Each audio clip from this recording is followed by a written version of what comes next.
So I think we look forward to Professor Danta's presence over here. And as he joins us, let me quickly introduce all of you to him.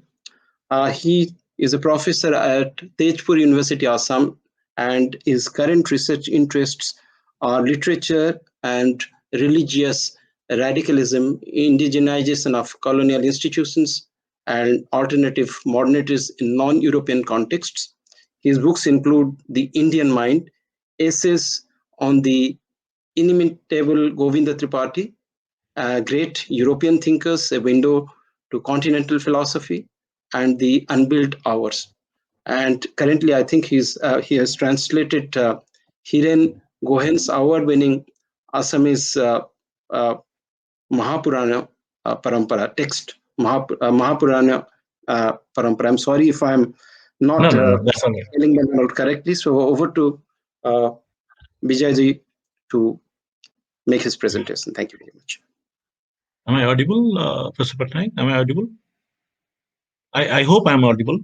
There was a little bit of disturbance because of some device, I think, that is operating in the vicinity.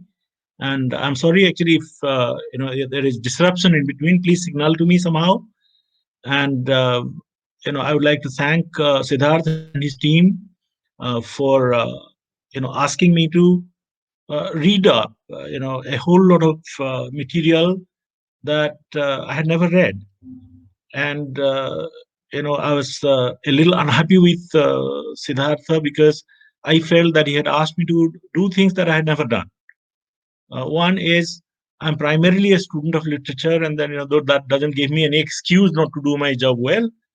I think I'm very happy with reading literature, reading texts, and then sometimes linking the text to contexts. And when we talk about Bhakti and the long shadow of Bhakti and Odishan culture, to think about only two texts, and these are texts that I have not read about earlier, and these are texts whose context I'm not very familiar with. It looked a little difficult for me to deal with the texts themselves, but gradually things are falling into place. So what I present here is more a report than a paper. And as people say, it's a work in progress, and then I think it's a work that will be in progress for quite some time. And why should we talk about these texts? That is a question that I'll be asking. But let me begin by asking a question that the conveners ask. What sort of textual narratives did the Bhakti ecosystem produce in the early modern and modern periods? Let's link it to Orissa. Question number one that the conveners ask. And once we start taking off from here, we actually can think of several questions that crop up. One, if Bhakti was not restricted to the world of prayers alone, that is, as it is rightly suggested, and it was in constant touch with the society and culture of the places or place it inhabited at time, how frequent or deep were the transactions themselves? This is my question number one. Question number two, if exponents and followers of Bhakti came from across social categories, there were Bhakti streams, almost like the gharanas we have in music, and traditions that ran through families for several generations. Yesterday we saw some of that in Urmishri's work. Ruling families, including the Khordha Puri-based rulers and nobles, that patronized saints, which included Babajis and Bairagis, to use two words very common from that period in Orissa, and of course Vaishnavas, and Bhaktas and Bhakta Kabis, families, and that produced poets and writers whose contribution to Bhakti literature is considerable, and of course common, quote unquote, of course, men and women. So if we leave out the parenthesis, the question would read like this: if exponents and followers of Bhakti came from across social categories, was there any space for Bhakti and politics to either cooperate or to invariably collide? Question number three: Did Bhakti literature, apart from legitimizing, in no small measure, the role of Puri in Odishan life and culture, and by implication, the rule of the Puri Gajapati kings, play a part in the consolidation of territory or the legitimation of state formations in other parts of Odisha? Now, I asked a question when uh, I think the first speaker was talking about contribution or potters supplying to the Puri temple. The Puri temple has a tradition of planting trees in different parts of Orissa, where after the trees have grown up considerably, timber is supplied to the temple for construction of chariots, and if the people are lucky, for construction of the Daru Brahma, the idols, that is. So when we look at two Krishnaleela texts written by the rulers of two feudatory states in South Orissa, one is Bodokhemundi and the other one is Paralakemundi, and these texts are roughly written in the 1770s and 1790s. We do not have any definitive indicator regarding the dates of writing. Do we or don't we have any evidence to suggest that the texts were participants in a very distinct kind of social formation at that point of time in history, in Odisha's history? Ashok did speak about the kings and the the insecurities of kingship at that particular stage. And one of the writers, the second writer that I'll be talking about, in fact, did go to Puri for a while, did go to Khurda for a while, and occupied the seat of Puri Maharaja, called himself Gajpati. But then, later on, for whatever reasons, he came back to Paralakemundi and, consolidated his power in Paralakemundi and nearby areas and did not go back to Puri. Uh, so, uh, a bit about the two kings or the two writers would make it very, in a way, would be pertinent here. The first writer of the text, called Krishnaleela Tarangini, please mark the name. He calls himself Gajapati Purushottam Ananga Vimadev. And there were several Ananga Vimadevs in Odishan history. And the moment somebody calls himself Gajapati, one would expect that the person would be related to the seat at Puri, which is not only the seat of power, it was also a sacred seat for all Odisha's people. So Gajapati Purushottam Ananga Vimadev, he never really ruled over Puri, but then the name carries some suggestions that I'll be coming back to later on. And he wrote Krishnaleela Tarangini. Krishna Keli Tarangini. The title was not provided by the writer. It was provided by people who read it and then finally people who published it. But then the title is apt given the subject and and the work done inside. And the second book is Sri Bundavana Chandra Vihara. The writer was, again, please mark the name, Sri Jagannatha Gajapati Narayana Dev. He was the ruler of Paralakemundi. He possibly kind of was born in the mid 1750s and definitely ruled up to 1800. And the dates are very significant because of reasons that we'll come to see. Krishnaleela Tarangini, the text actually is very repetitive, and it and then in any case all Bhakti texts or Vaishnava texts are very repetitive, except for the way in which they elicit the rasa production and the rasa consumption, and so I'll come back to that aspect. I'll read out this portion first. Krishnaleela Tarangini is a poem with 10 chandas. This poem is about the meeting of Radha and Krishna after several rounds of false starts. The story is simple, and the meeting of Radha and Krishna in the Brunda Kunja is the ultimate event in the text, and the result of successful plotting and counter plotting by several gopis and friends of both Krishna and Radha. Readers of the text are familiar with the plot line and the famous precursors of the text, especially in the Odishan Bhakti poetry tradition. We have a whole lot of text, but then you could think of the immediate precursors like Mathura Mangala texts, where you have Krishna's Balya Leela, which is given a lot of importance. The Rasa Leela of Radha and Krishna is primarily is the primary constituent of Bhakti Rasa. In other words,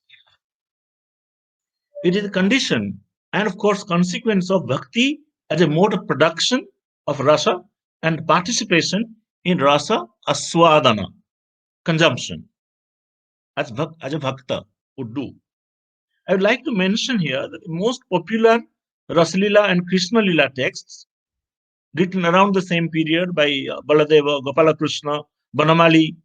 These are perhaps the three most popular texts you can think of. These are poems meant to be recited,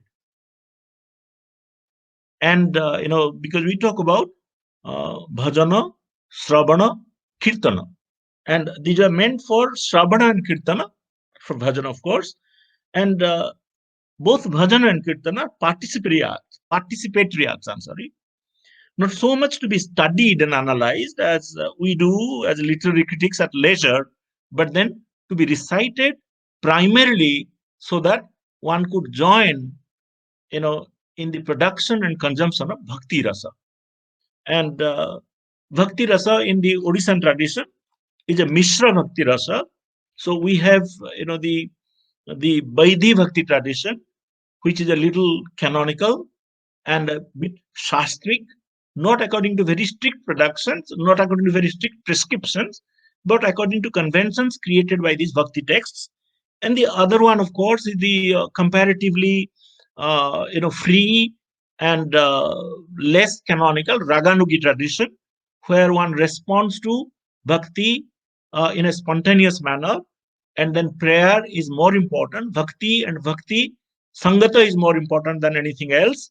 And then so both these traditions in Odisha created the five, important effects or effective creations or emotive creations that you could also call Bhakti Rasa.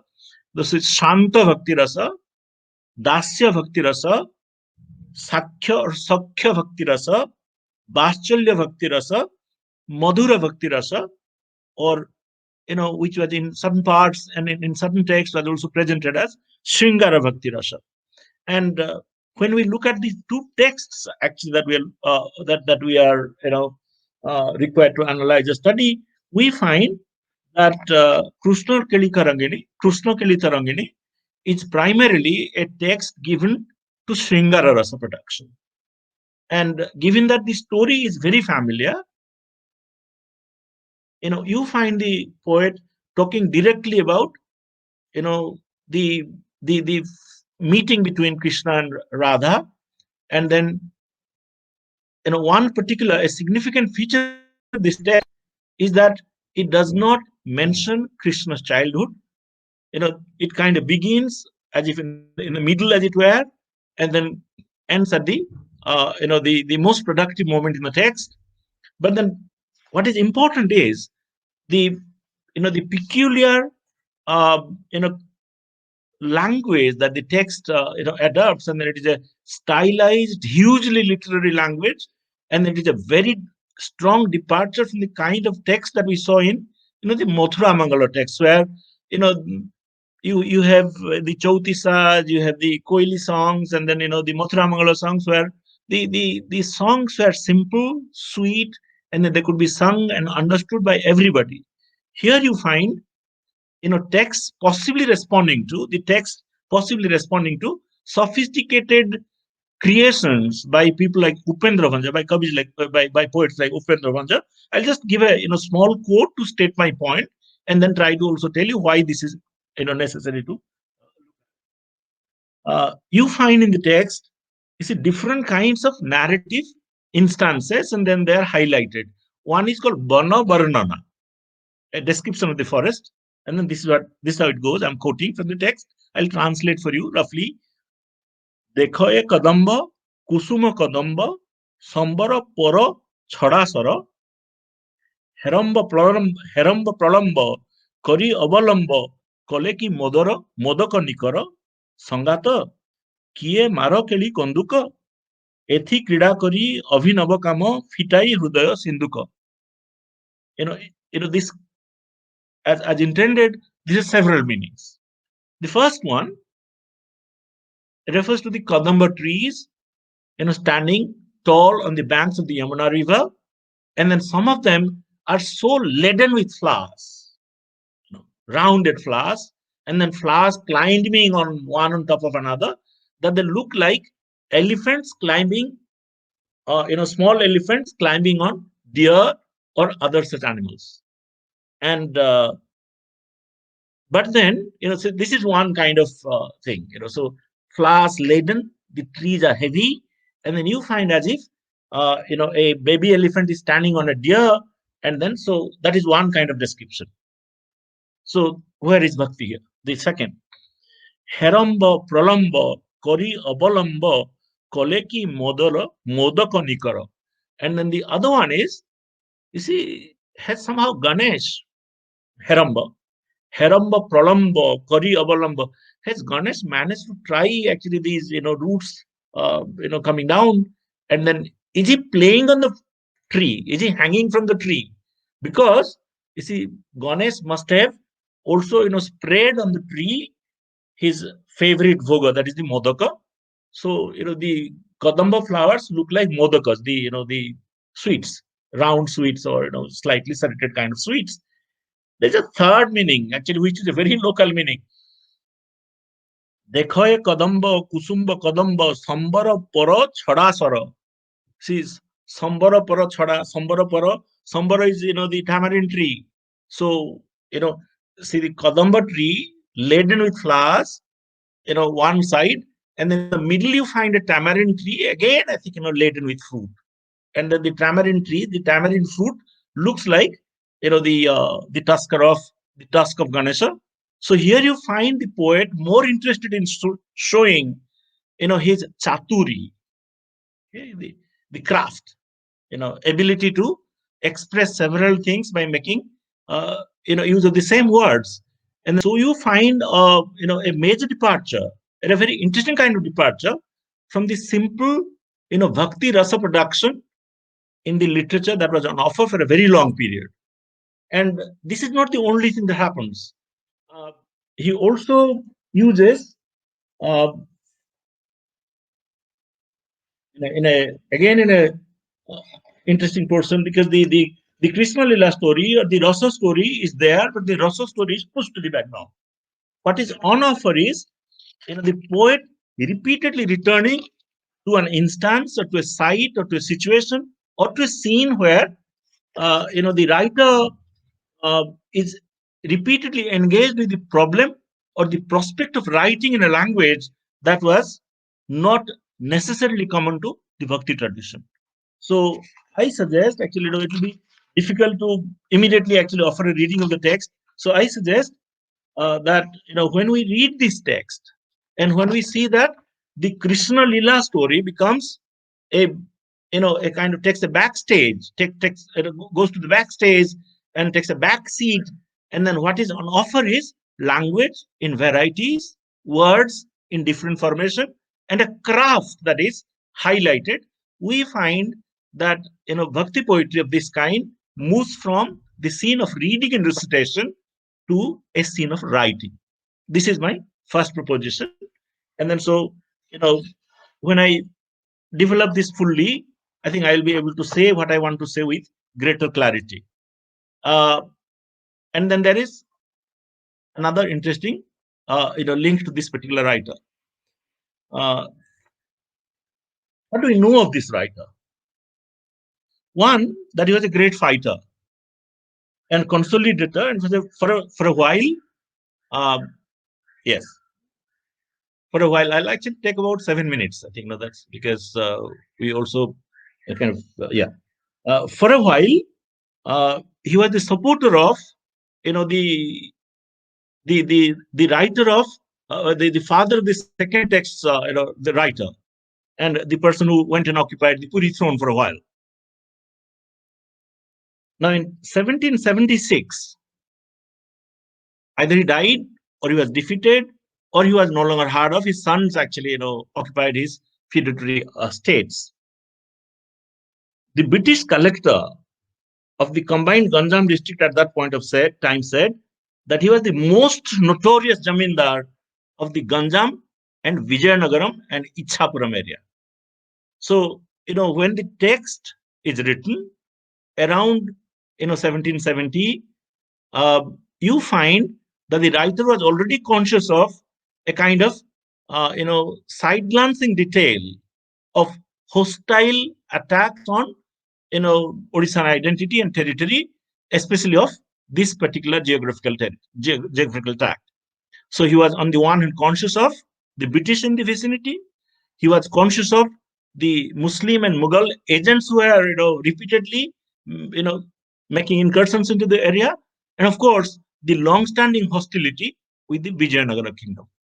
So in this particular border area text, you find this text perhaps making a certain kind of negotiation with the language that one associated with the Bhakti tradition predominant in Puri. Um, to put it in a very simple manner, I'll just read out this line. There is no question that the philosophical implications of Bhakti were not alien to the readers of this area or to the composer, but such readers needed to be marked off as separate, primarily, to cater to a different kind of readership. In the morning, I think Siddhartha helped me with a word, and these were the Kovidas rather than the Sujanas. The common readers or the ordinary readers whose primary job was to participate in Bhakti Rasa production and Bhakti Rasa consumption. This is one. The second text, Brundavana, uh, Brundavana Chandra Vihara, was written, as I said, by Jagannath Gajapati Narayana Dev. And this text is absolutely diametrically opposite to the text created by Ananga Bhimadevaraya. Instead of trying to, as one would have expected, a late text, this text was perhaps composed in the in the 1790s. This is a text that one would have said, or one would have thought, would respond to the literary anxiety expressed by his precursor, and then they were related in a way. They were also known to each other, and they had military alliances, and there is absolutely no reason, therefore, to believe that they did not know of each other's creations. But then Jagannath Gajapati Narayan Dev writes a text where, you see, the local language, local words which are not seen anywhere else in Odishan literature, would be used for the first time. And there is a very distinct return, from the world of bhakti and transcendence to the everyday. So much so that you find, repeated use of scatological imagery. For instance, you have, extended Krishnaleela's, Balya details where Yasoda and Nanda, carry the baby Krishna who defecates and urinates on their clothes. You do not find such references, even if they might look comical for a while. You do not find such references in other Vaishnava texts that I have read. I'm not very sure of other things, but then I have not read or found such references. But then instead of looking at them as instances of comic interludes, I see that this writer is proposing something very, very unique. He's suggesting that literature, unless it is a kind of Sthala Purana, unless it is a kind of text of the place, may not really be able to cater to the needs or cater to the emotional needs of the people themselves. And so he finds uh, different ways of including words, which are words, utensils, words about utensils, about ornaments, about clothes, about different kinds of flowers and trees which are found in the in the areas of southern Odisha. And then so the bhasha that he uses is a kind of Ghoroi bhasha. It's a kind of indigenous language, and rather than the intricate, sophisticated language that we saw in Ananga Bhimadeva's writing, we find everyday language, everyday preoccupations. And we also find the Krishnaleela stories unfolding to include stories which are not provided canonically. There are several, plots and counterplots engaged that we do not see anywhere else. There are characters who are expanded that we do not see anywhere else. But then, in a very interesting place, the writer also provides an introduction to his sampradaya. He clearly believes that his loyalties are with the Chaitanya Vaishnavite Sampradaya, and in the ninth in the eighth movement or chapter, he addresses a portion to Sri Chaitanya Dev as well. So, again, the stories in this, are not as literary as they were. Stories are, not produced in a literary fashion. You find the ragas and the talas used in this text are in line with many of the ragas and talas used in other bhakti texts. And then you find a lot of, rugged, very ghoroi language, sometimes almost bordering on prose in this particular text. And then this is a writer who fought the Puri Gajpati king. This is a writer who fought the British. This is a writer who drove away the Muslims from many of the smaller feudatory texts of Ganjam and Ichhapur area. And this is a writer who knew that unless they had some way to manage the people of the area and then keep them united. Remember, this is a Telugu speaking region as well. There are people bordering this state who spoke Telugu. So one way of keeping them together was to use language that was not unfamiliar, to use language that was also, in a way, you see, a vehicle to unite the people. I'm not suggesting that this was a text that was directly engaged with politicizing the aesthetic, but that this was definitely a text that looked forward to the possibility of consolidating people through bhakti. And so, I would like to, end by suggesting that in these two texts, we find a clear shift from the tradition of singing and reciting to the tradition of writing, where the writer is conscious. You find in several places the writer of Sri Vrindavana Chandra Vihara introducing himself and talking about his compulsions of writing. You also find in this text a direct reference to what Professor Piti Mishra was suggesting yesterday, the relationship between the king and the king and taxes.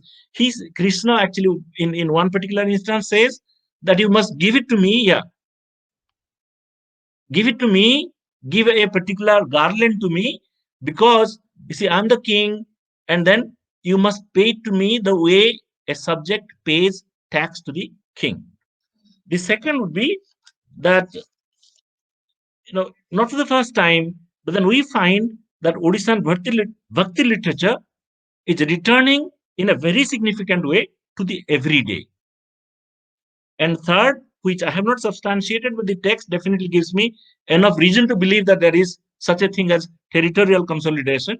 Because once I read the history of the area, I'll be able to find out that Bhakti literature, through language, through consciousness, through inclusion of indigenous articles, local Goroi articles, tries to tell people that they belong to one community, that they belong to one culture, whatever it is.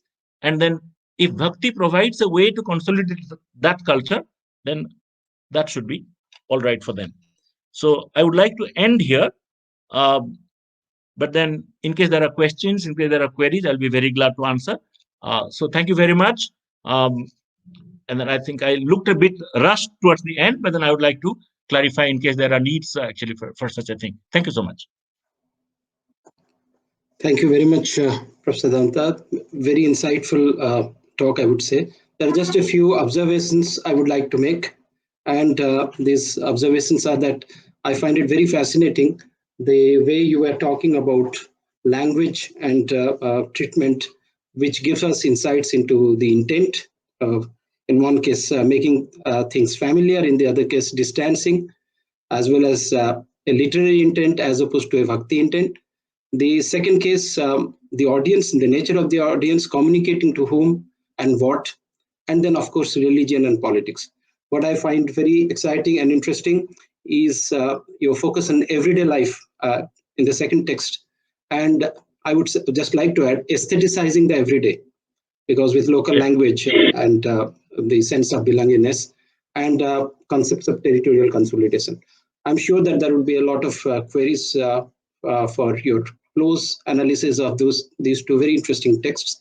So I'm just opening up this for any discussion that might follow. So if anybody else would like to ask any questions, that would be very exciting. And I'm sure that probably you are looking at focusing on these aspects. I think Siddharth is here and he has some questions. Bijay, thanks so much. It was so wonderful. And when you said that interpreting these lines would take some time to of in this poetry, uh, and now once you have quoted a few lines from that, now I can sense what you mean actually by saying that one needs to engage with it. I have two points, and I would like to hear more about them to hear your thoughts on them. One, it seems that from Upendra Bhanja onwards, or if not from Dhananjaya Bhanja onwards, the model of a king author or author king kind of becomes a cultural prototype Yes. where the king at one point in time, if he is known by the command over the territory in these smaller principalities and smaller states, the king is now come to be conceptualized as the king in the realm of literature. So the king author as a cultural prototype or a cultural model becomes quite active in my sense in this time and in this area. And so the preoccupation with language, whether on the writerly scene or the scene of writing, or preoccupation with the everyday language, it's also a preoccupation with language and authorship. So both are contrasting forms of a preoccupation with language. So that's one thought which you made and which I just wanted to articulate in my own words. And if that's a cultural prototype which is emerging at this point in time, uh, have you found something similar in Assam or in your reading of Assamese literature, so that we can get at least a comparative frame to think about? Yes. If you can hear me, Siddharth, I Yeah, think I can. thank you very much for the for the thing that you told me in the morning. Though I knew about it, actually, I had completely forgotten it. The idea of the Sujana and the mm, and the Kovida. In Assam, we have a tradition. We have Hadhu. Hadhu is Sadhu, but then Hadhu is the common man in Assam. In Mm, Assamese Bhakti literature, Huno hai Hadhu, mm, Suno hai Sadhu.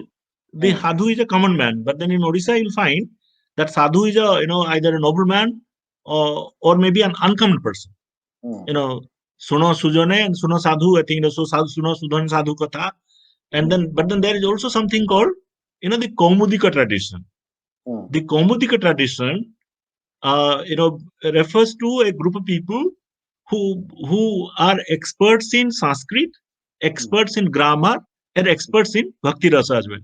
So when you speak to the Kaumudika tradition, you do not use the language that is actually that is commonly associated with Bhajan Kirtan only.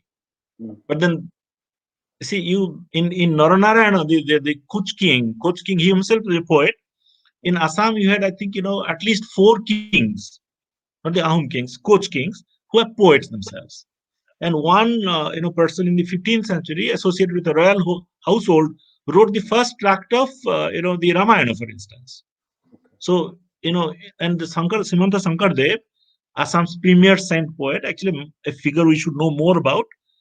He belonged to to a tradition of, actually, I do not want to, he's called Bhuya, Bado Bhuya. Bado Bhuya is like a Zamindar or a small king. So he belonged to that, but then he renounced that position, and then he decided to go to Vrindavan. And then, as I said, he spent considerable time in Puri. And only in 1717 you have a Sankardev Math. The question that I always enjoy asking friends and teasing them so that they could do more work is, you see, if a small bird sings a song in Puri, there is a mutt in that bird's name. But then how is it that a man who recited the Brahma Purana explained and told a fantastic story regarding the construction of the Puri temple, which is recorded? How is it that we did not have anything, either a Sankardev Math or some such thing, or even a small ashram in his name? So, and then in 1767, you had an Ahom king, the last Ahom king, sending a request to a particular Puri family, giving them the Sananda, saying that you are the, the Pandas for Puri. So there are exciting links between Puri and Assam. And when Srimanta Sankardev wrote the 10th skandha of the Bhagavata, he received a copy of, Sridhara Swami's Tika from Lord Jagannath himself. Okay, when you rationalize it, analyze it rationally, obviously, Lord Jagannath would not have sent a copy of a book to him. So he had very interesting human connections, which were later erased by Sankardev's own followers, because Sankardev's own followers want to see him as an incarnation of Vishnu. So if he had friends, human friends in Odisha, how can he be an incarnation of Vishnu? So deliberately they destroyed links. But then you still have some interesting links in Ramana. During the Ramana has a very different kind of holy festival. They do not do it in Falguna. They do it in the month of Jesta. So Ramuna's holy festival, why is it organized in Jesta? And they take out a small box each year in Ramuna's Jesta holy festival. They have the Chandana Jatra. And then there they think that there is an umbrella which was left behind for them, and a small piece of silk that was left behind for them by Srimanta Sankardev. They do not know whose help, or maybe they do not want to tell you that it was Sankardev, but then they say that a rishi from the Himalayas came and left it. I believe that is the link. But then more importantly, see, the king writer tradition is not very uncommon in Assam. And as you can see also, it was not very uncommon in Odisha at that particular point of time. And the link with Virakishore Dev, and then when the Puri house became vulnerable, how Parlakhimundi wanted to take over, but then it did not work out. I'm not well read in that, in the history of that state, so I do not want to speculate now. But then once you pass on the books, once I actually read these, I'll be able to tell you more. But then there are instances that the poet is engaging with language, and then instances in clearer terms that you would have in other Vaishnava texts, for instance. If you look at the Mathura Mangala Charita, you do not find the poet struggling with language. Yeah. You find the poet, kind of singing, reciting. It is there in the air. You just go and sing. Yeah. So the subject of engagement becomes not. I mean, conventionally, the subject of engagement is Krishna, Yes. not language. Yes. And also that links me. I mean, that helps me to think about something else, which you might find interesting later on. Is that these kings were producing texts in their courts. So Yes. the scene of the court, where other kinds of texts, or what other kinds of texts were being produced. So, both Bodakhemundi and Paralakhemundi and their contributions to Odia literature, I'm aware of the books which exist, but I haven't had a chance to read them yet. Would point out that other kinds of texts were also being produced at the same time and in the same courts. So maybe one way to think ahead, I mean, to think this further, would be to situate these texts, Krishna Kalitarangini and the other one, in the community of texts which are being produced in the courts. Yes. And they also wanted people of Odisha to look away from Puri and then look at other places in Odisha which could play a significant part in uniting Odisha, not just the Puri house. And there's a very interesting comment from Sikha, who says that the treatment of nature in this text, the treatment of nature is in both texts is very interesting. In Krishna Kali Tarangini, it's of course very literary. In the other text, you find the use of local birds, plants, trees, small shrubs that you may not have heard of in other parts of And then in the Vrindavana Chandra Vihara, finally the entire natural world takes part in Krishna's rasa. Everybody, trees are engaged, birds are engaged, animals are engaged, and then for the first time, maybe you get sukaris elsewhere. Even the that detestable animal is also engaged in rasa. Sukaris are also engaged, because everybody, everything, everybody's prema plabuta at the end. Everybody, even sukari is not excluded. So that actually is a very interesting kind of observation. I think that the poet tries to push in. Gramya sukari ki hoila gai, all that we know. So the pig was already included in our literature, but then here the pig participates in rasa production. Right. So that's actually the cows do. Other animals also pigs. So I don't know what kind of roles pigs played in that kingdom, but then we have to understand. But then anyway, yeah. Thank you very much, Professor Danta. We are